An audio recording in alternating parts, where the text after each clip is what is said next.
Una giornata speciale nel contesto appunto del nostro 50°, ma anche e specialmente nell'anno giubilare.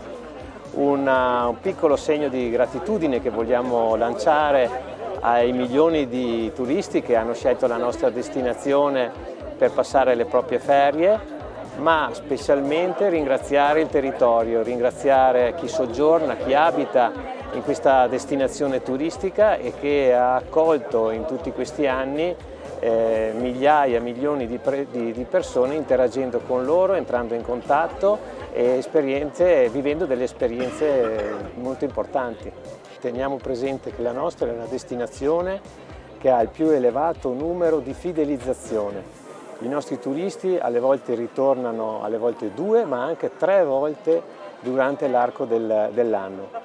Questo è significativo, vuol dire che l'ambiente è sano, accogliente e ha trovato sicuramente molto interesse.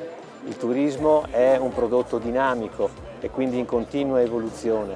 Bisogna stare al passo con i tempi, accoglienza diventa sempre di più una professione sulla quale bisogna acquisire una certa competenza. C'è tutto il tema dell'inclusività che è molto importante, il nostro territorio si sta aprendo moltissimo su queste tematiche e quindi noi come operatori siamo sempre pronti a formarci su queste tematiche.